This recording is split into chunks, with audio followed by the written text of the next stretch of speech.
Well, we just want to give an official and cordial welcome to the Academy Management's 11th Scholars on Subject Matter Expert Scholar Panel. Thank you to our scholar panelists for their time sharing their expert research-based insights on these critically important topics today. And thank you to everyone viewing live and via recording at a later time. The Academy of Management, or AOM, is the preeminent professional association for management and organization scholars. Worldwide members are professors and PhD students in business schools at universities, academics in related social science and other fields, and practitioners who value knowledge creation and application. Founded in 1936, AOM features a global community today that is nearly 20,000 strong and spans over 120 countries. Today's panel is titled AOM Scholars on Conflict Management Best Practices in the Workplace.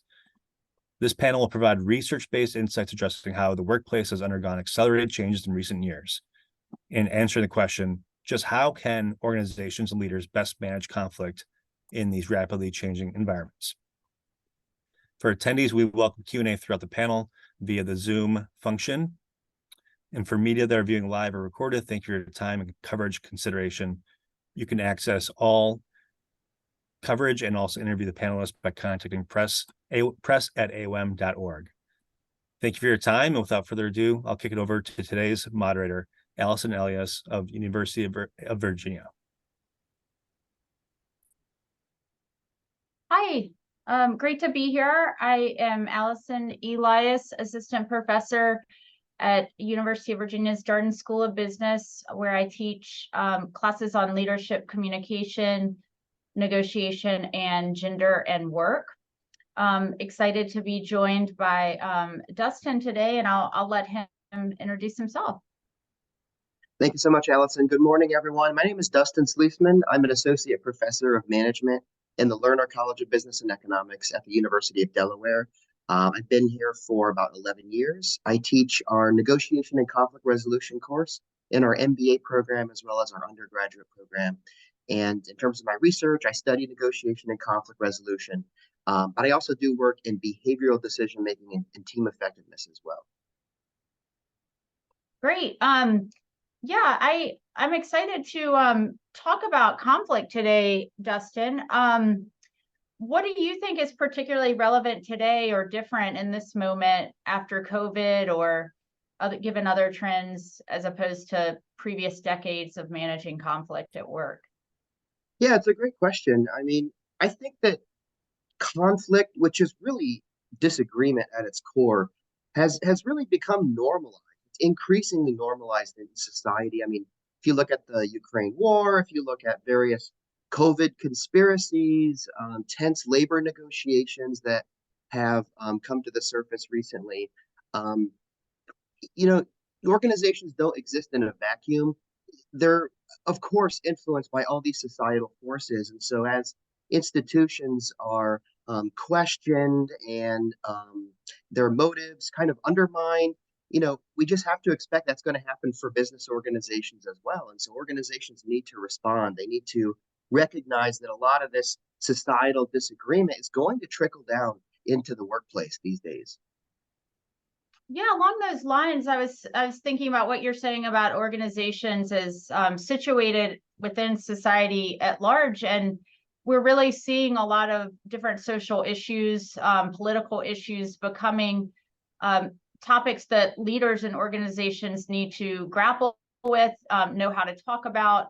Black Lives Matter really changed the discussion of race at work. We had before that the Me Too movement.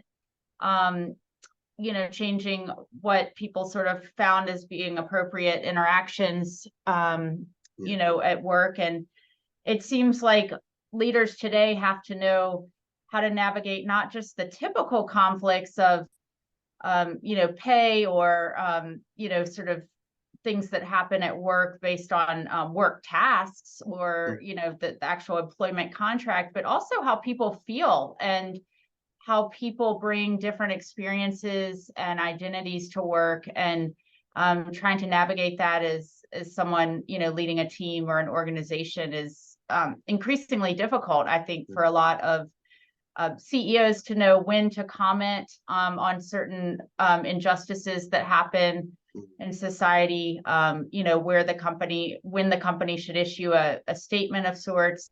These are all like questions that seem to be somewhat new in this moment. Yeah, absolutely. So we're talking about the growing emphasis on DEI and trying to incorporate and institutionalize DEI practices at work. Yeah, Dustin, what do you see as some of the salient considerations there regarding DEI, both as a function in the organization and as new issues coming to light in the workplace? Yeah, DEI is an interesting growth recently, and it is important to take that into consideration when we think about conflict in the workplace, as organizations are taking DEI more seriously, as they're in some cases integrating it into the workplace in terms of the mission of the organization and identify it as a key outcome. Um, I mean, on the one hand, a lot of people have questioned how seriously are organizations taking DEI? Is it just window dressing? Are they really prioritizing it? But at the same time, if they do make it a part of their mission, if they do prioritize it, it's important to recognize some of the backlash coming from political institutions, for instance, with the recent Supreme Court decision on affirmative action. Now organizations are starting to question some of those initiatives. And this paradox really has created so much internal conflict, whether you're for or against these efforts with DEI. And it's something that's really going to become prominent as we move into 2024. I agree. Definitely discussion among DEIB practitioners about, how to continue to advocate for these efforts and these positions and the resources and organizations. I would say there's even internal conflict within organizations about to what extent DEI has a quote seat at the table in the C-suite. Do they report to the CEO? Does a DEI function report to the CHRO? And so, to what extent are they embedded in other core strategy issues, regarding an organization's people and its purpose? Mm-hmm. Well, we're here with a big historic strike happening. The UAW strike against all three auto workers at once, the Hollywood strike, other grassroots sort of more, I guess, on the ground organizations and Amazon and Starbucks.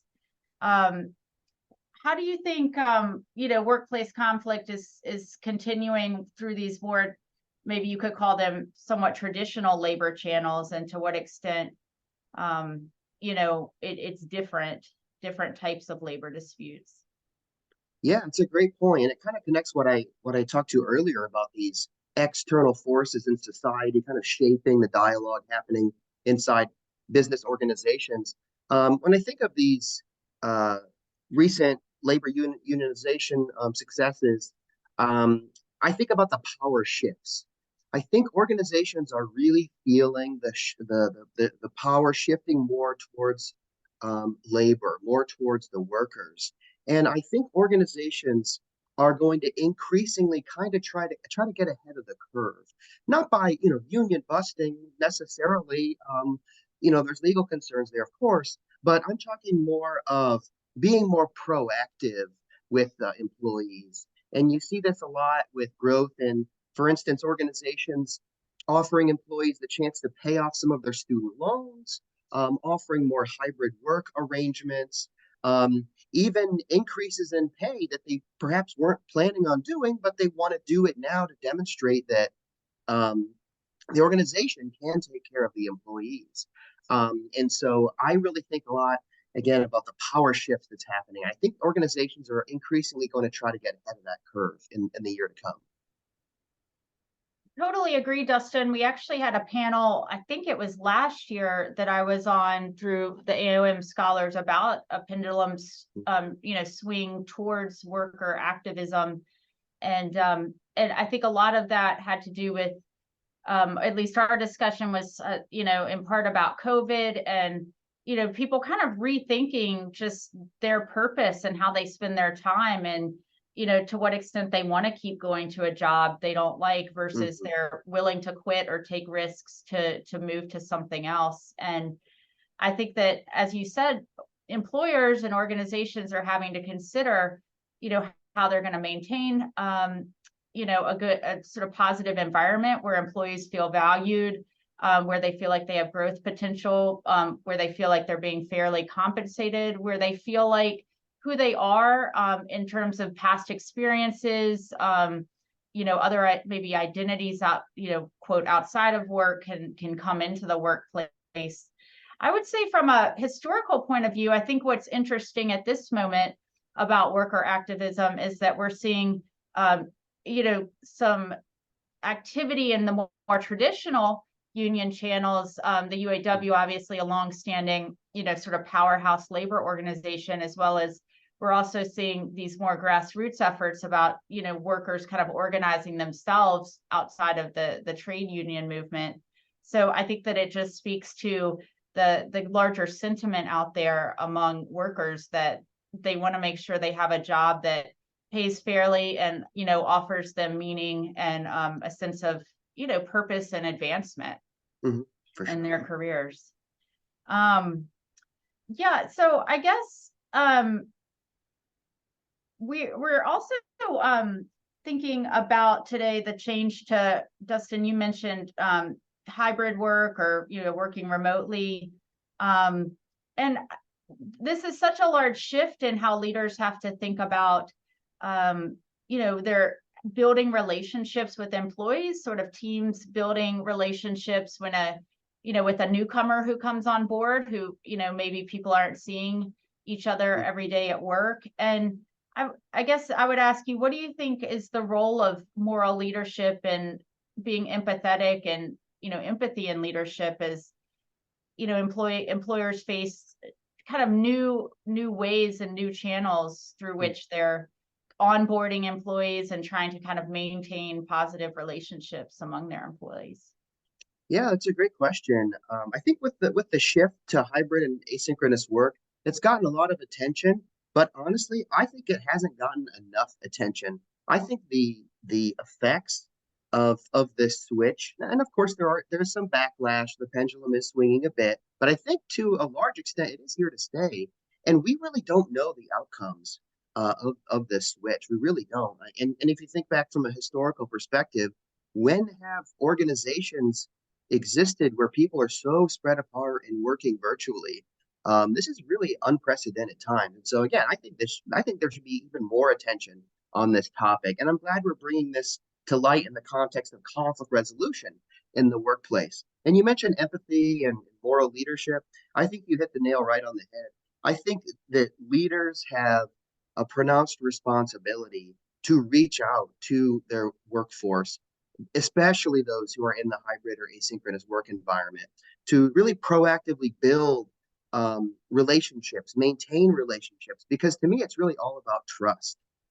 If we think about conflict in the workplace, how are you going to have a difficult conversation with them where you're really speaking your mind clearly, directly with them, trying to work out problems? How can you do that if you don't have trust? And so you have to lay that foundation. And again, and I see it's on the leaders to reach out and build those relationships, establish that trust. I think organizations are going to start taking steps to help in this regard. For instance, mentoring programs. I think that is a huge area of untapped potential to really boost up and formalize mentoring programs so that employees can get advice from a neutral third party. It's not just me and my immediate team or department, but I can reach out across the organization to get some feedback, some advice. How do I build these relationships and whatnot? And another thing I think organizations can do and will do is to increase their focus on well-being in the workplace. And that has a direct relationship with conflict management as well. There's actually a really fascinating study done recently on the role of mindfulness in the workplace. And the study found that employees who participated in a mindfulness workshop actually were better at resolving conflict because they were able to step back, reflect on their thoughts, respond in a calm, direct manner. And that sort of thing, I think, will help organizations find out ways to better resolve conflict, especially when people feel more isolated these days. Those are great points. I guess the first thing I would comment on is you situated this, just how unprecedented this move towards hybrid and asynchronous work is, where we're not sitting right next to the people with whom we're doing interdependent work tasks. I would just say, to kind of further situate that, one of the hallmarks of industrialization in the United States, early 19th century, was actually the separation of home and work, and the fact that people, particularly men, left work to go, make shoes at a factory, or sort of do different types of industrial production. And we're really in this new stage of capitalism that we're trying to kind of figure out how people are going to work together, and meet these demands that employees have for feeling valued and trusted at work, when they're not necessarily in the same physical location. And employers too are really still grappling with whether they want to let go of older models. I mean, I hear from MBA students all the time that they're feeling like employers are really pushing back on the sort of shift to hybrid work, or work from home, and new employees or sort of new recruits are feeling like they're not sure if they want to ask what is the policy, or if they could ask for a quote exemption from the normal being at work, and sort of building that office culture. It does feel too like employees today, given just kind of the way that larger social movements have been unfolding, really want to feel like they're being valued for identities they have outside of work. So it's not just about, being an employee and sort of having your other identities exist outside of that, but that's part of your identity at work. And I think employers are figuring out how to manage that, given that there are a lot of political tensions out there, and not sure exactly what they want to bring into the discussion at work, and what needs to be left out. Yeah, for sure. Well, I guess Dustin, just thinking about this idea of political polarization, how could effective conflict management look like in an organization with regards to this? How could organizations try to figure out different perspectives, and how to sort of manage any tensions or polarization there? Mm-hmm. Yeah. You mentioned mindfulness for one. Yeah, I mean, in addition to mindfulness, there's any other efforts to help with well-being, I think is a big part of it, because conflict resolution, it's not just a behavior. It's not, if Allison and I are in a conflict right now, it's not just what we say to each other directly, but a lot of the variance in effective conflict resolution happens in the mind. It's before I even encounter that other person. How am I framing the conflict? Am I understanding what's triggering my emotions? So it's so massive, and so that's why I think even well-being efforts can really help with conflict resolution. It's such a good point. One thing we talk about in my negotiations class, and I'm sure you do too, Dustin, is the idea of, what kind of assumptions are you going to test, and what kinds of questions are you going to ask when you get into this, negotiation exercise or simulation. You've been given these role materials to kind of set you up to be in a certain frame of mind, and how can you move yourself out of that, and how are you going to get to know the deeper interest of the other person. And a lot of that does require that self-awareness of mindfulness, and sort of the quote, healthier you are mentally and psychologically, the better equipped you are to be able to step out of the conflict and sort of look at it with a different perspective. Yeah, and even just to bounce off that, and even with role-playing activities that I have my students do, pretend that you're this role, this person pretends they're that role, and they have a really interesting interaction. Sometimes I find that students, in that moment are influenced by something that happened in their dorm or their apartment or with a significant other, a friend, family member, the night before. And that is a really powerful reminder to them that that happens in the workplace too. If we're Yeah. colleagues having conflict, maybe something happened to them that morning or the night before, but we kind of ignore that. We just see them in the moment. Oh, Allison's being Allison again. But no, maybe she's really dealing with something right now. And I think that ties back to what you said earlier about the role of empathy, the role of moral leadership, and just seeing people as people and not just conduits to achieve objectives in organizations. I think a lot of this stuff is really connected. It's so true. Organizations have to remember that, people are their greatest resource, despite, shifts towards AI and different technologies. We're still obviously reliant on people to get work done, and those relationships really do matter. One other thought about conflict is I think that employees are increasingly not willing to let inequities go in terms of, you could say, microaggressions or sexual harassment. I mean, a lot of times employees feel like they don't want to speak up and endanger their career or their sort of status or position at work. But I think there's a lot of frustration that's building up over that. And, people are really talking to each other to try to figure out how they're going to navigate, if something happens to them and they really do want to address it with their manager, whether or not they, want to take legal action is another thing. But they want someone to recognize that what happened was wrong, whether that's sort of a racial microaggression, some sort of inappropriate, innuendo sexually. Yeah. But people want to feel like that's not, that someone else sees that that's not right, and they don't want to suffer silently. Okay, well, I guess to conclude here, it looks like we have a chat question here. How do you use empathy, conflict management best practices to accommodate Generation Z into the workforce who may have different views on work-life balance? That's a good one. Dustin, any thoughts there? Yeah, that's a tough one, and I'm reminded of generational differences in the classroom. I used to be similar age to my students, and nowadays I'm realizing I'm the old guy now. But yeah, it's a really great point. I think it really boils down to having honest conversations with people and finding out what they value. I think generational differences really do matter. I mean, there is evidence saying that the younger generation does take like work-life balance more seriously. It's more important to them.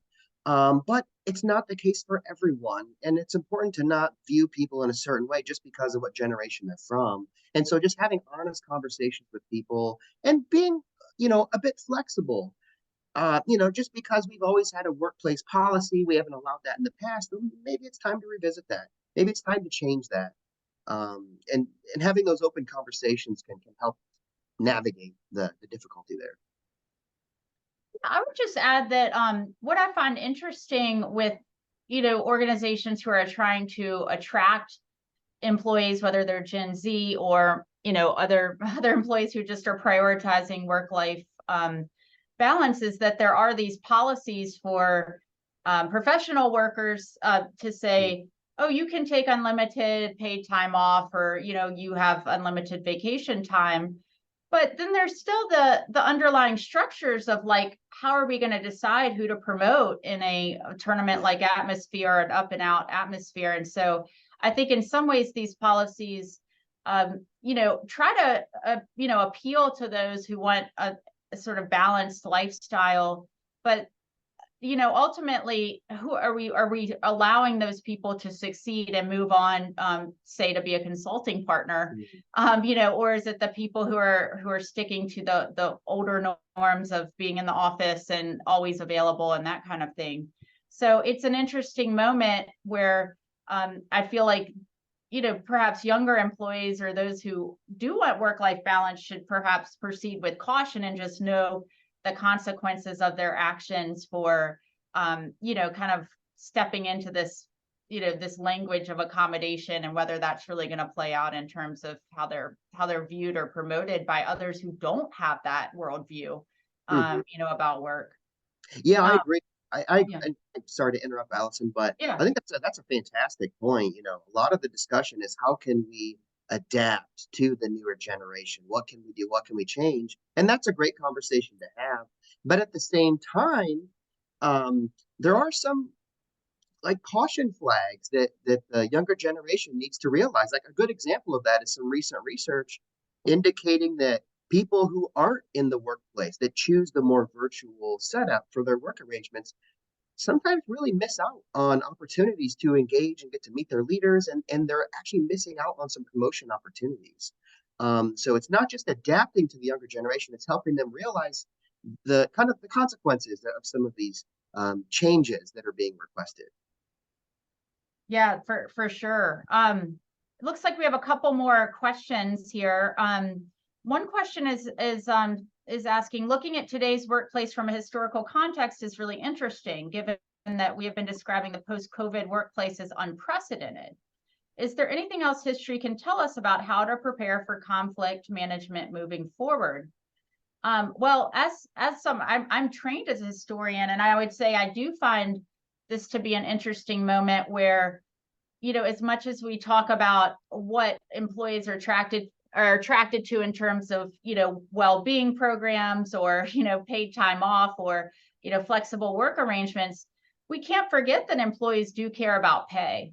Mm, And for a lot of employees, that is one of the priorities they have. And I think obviously historically, we've seen this play out through, the sort of the trade union movement, and, strikes and things like that, where a lot of times pay is the big issue that employees are engaging in conflict over. And I would say, we do tend to, we kind of moved away from that with, the idea that people care about more than pay, and there's other types of motivation, and this type of research into, what makes people like their job and stay at their job. And I would say we're seeing a bit of a shift back towards thinking about pay, mm, and bringing in the idea of, the pay inequality between a CEO and an auto worker, for instance. I mm, mean, that's nothing new. As far as that type of argument and language came up a lot historically, and so we're kind of revisiting this idea of what does merit mean in the workplace, mm. and like, what does someone deserve for doing a good job, regardless of, the sort of value of their job in society.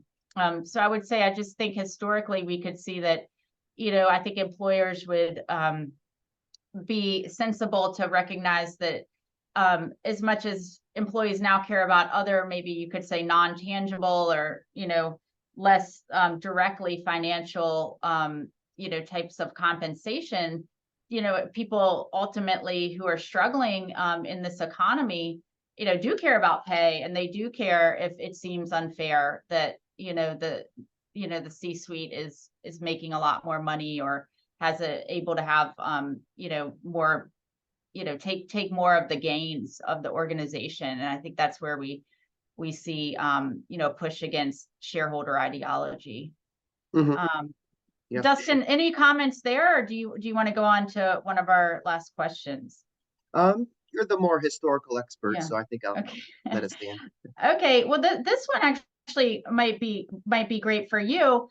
We have a question from the audience. What are your thoughts on worker fatigue with DEI activities? That's a very Mm, interesting question.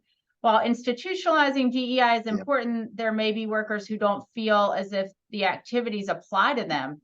That's really, really true and important. How do leaders keep them engaged with these activities, and also bring them into the coalition, so to speak, of, kind of working towards an inclusive workplace?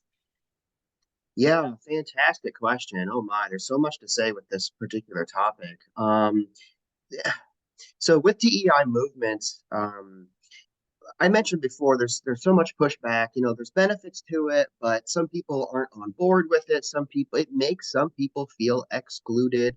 Um, and like I said before, having those conversations is really critical. But sometimes people, remain silent at the same time too. Um, Yeah, it's a really tough one. I mean, gosh, I'm curious. What are your thoughts, Allison?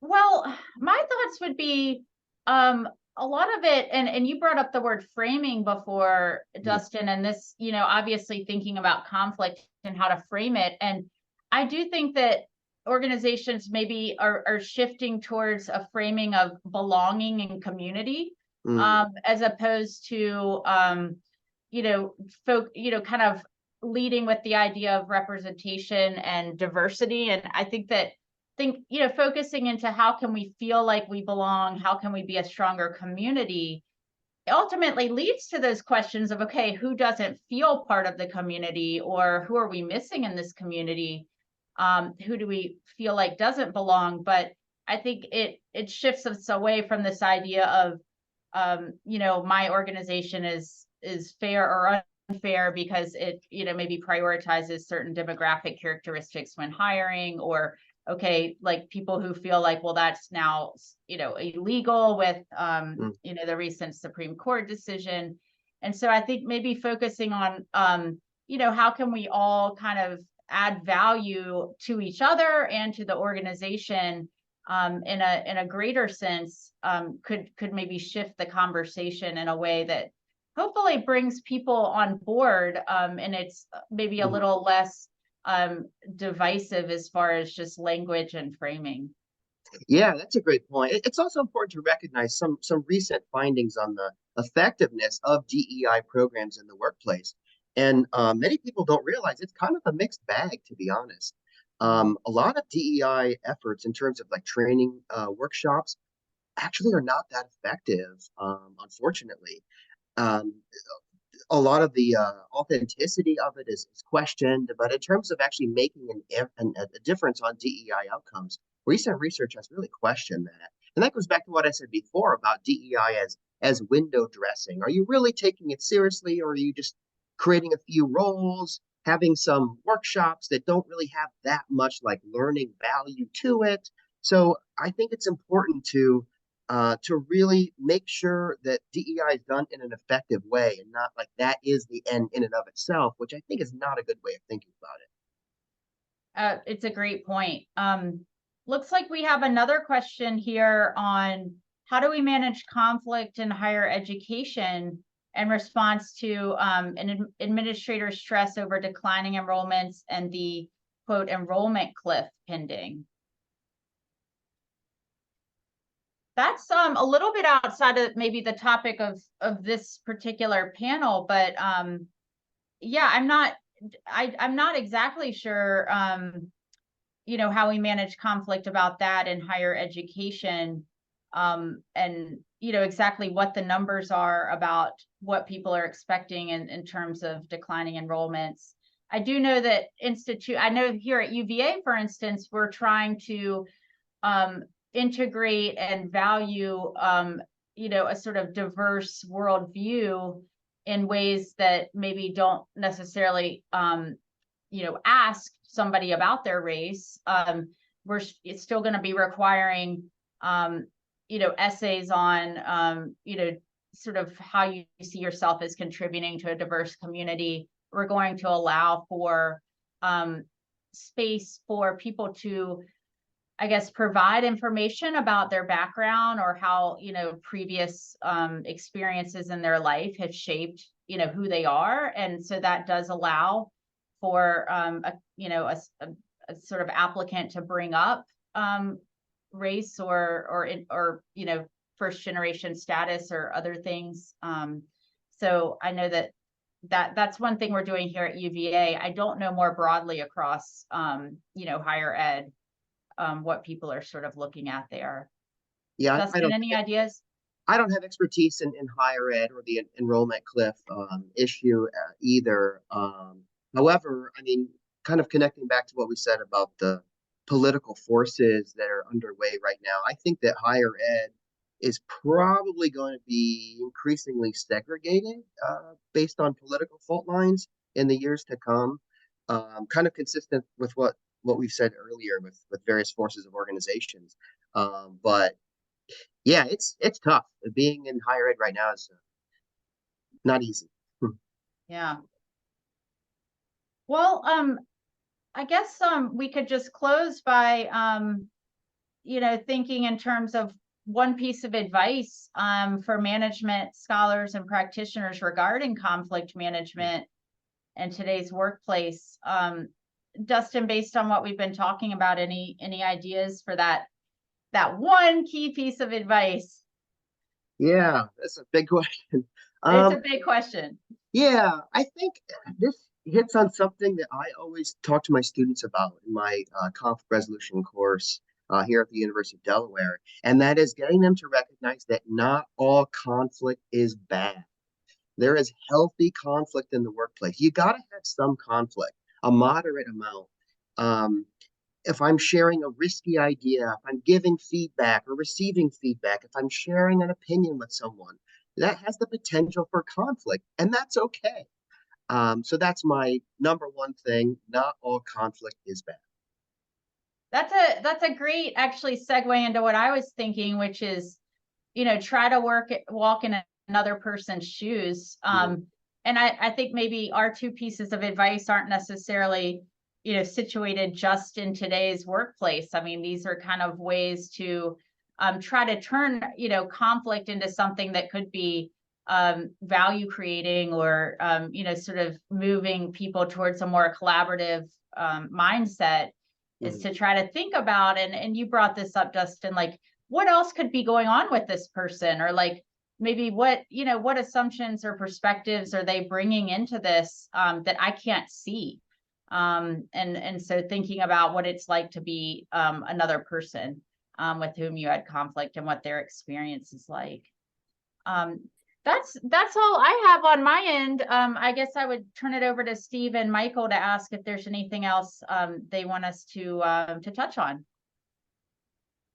No, I think that was a valuable panel between the two of you. Really thank you for your efforts and contributions. And I think we're all set to wrap. And of course, if folks have questions in the future, they can email them to press@aom.org. And once again, it's press@aom.org.